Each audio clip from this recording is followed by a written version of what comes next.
Jose Mourinho cabaadkiisa xilli hore ayuu bilaabay afaaraha Jose ka bax annagaaba mashaqo ku dhex jirnay aniga mashaqadaas ayaan dadku u sheegayaa in macallin Jose Mourinho madax xanuun uu ka qaado maamulka Manchester United oo lacag siin waayay waaba sababta Liverpool loogu barbaratay Jose wuxuu doonayaa inuu maamulka tus in aan meesha ciyaartoy lagu haynin ma bilowday jabkii Liverpool ku geysatay iyo goolkii qaalmo rogodka ahaa ee Shaqiri maad hadda shactara ka dhigi rabtaa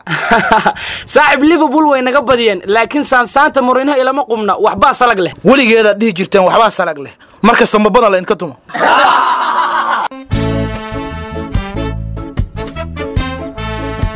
Luis Figo, Zidane, Majal Awin, Ronaldo, Fabio Cannavaro iyo Cristiano Ronaldo.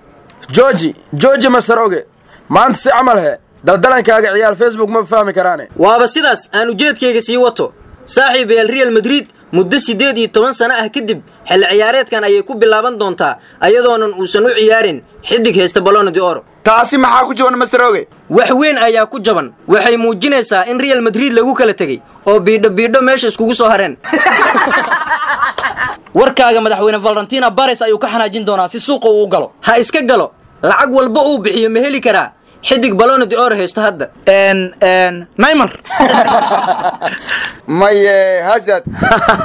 ama Ronaldo loo soo celinaa Madrid ama Messi Barcelona loogu soo iibina ilan ciyaaryahanka loo Ballon d'Or heesta hadda kubadda cagta ma ciyaaree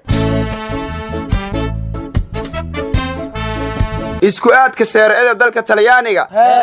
xil ciyaareedkan waa la sameeyay saaxiibayaal haye Cristiano Ronaldo kulankiisa koowaad kooxdu wajahaya sheeko cusub ayaan ba maqlaa maxay tahay Ronaldo kooxdu ku aaday hala yaabin waa Ronaldo fanis oo dhawaan ku soo jabeen Juventus marka u dulqaado okay Juventus oo Real ka difaacanaysa kulankeeda koowaad waxay la ciyaaraysaa naadiga Kiev iyagoo safar ah waa noo gashay Ronaldo kulankiisa koowaad 3 lay igu diiwaan geliya master hadda siiya naga qaba taageerayaasha Ronaldo maxaan ka qabtaa inaan wax siiyo maahane سيا أو هذا سيا رونالدو كلن كيسة كوبات سدعلي جول له سيا إلا إن كيافة وعبا ما دانت إسبانيول لاس بالماس يأبر يتعبان ذي كلا الليجا وكوح سوق جري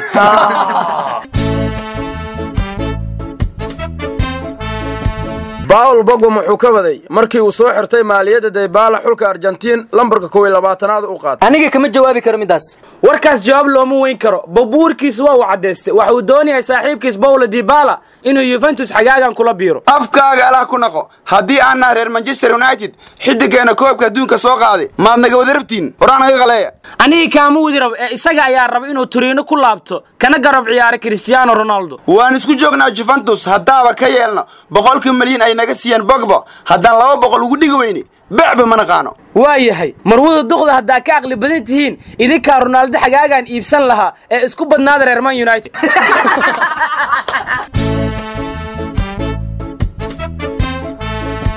war waa gaadanahay Facebook maalin walba post inaan dhigo aniga ayuuba waqti iyo qarash iiga baxaa ma awal ayaad rabtay in beeso lagu siiyo boosiyada aad soo dhigtid haddii lacag la'aan saaxiibadaada fariintaada lagu gaarsiiyo dood maad ka qabtaa master maqane weligaa waa iska maqnaan jirtay waxba lama socotid waxa la soo bandhigay dadka caanka ah iyo halkii post ay soo dhigaan Instagram-ka lacagta ay ku qaataan waxaaba ugu daran Cristiano Ronaldo $750,000 Mareykanka ah ayuu ku qaataa halkii post ee Instagram soo galiyo macbuudku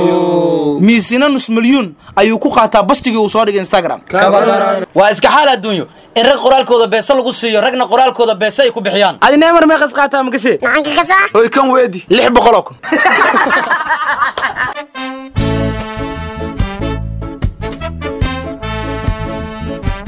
dhacdooyinka Funny Football kala soco idaacada ciyaaraha FM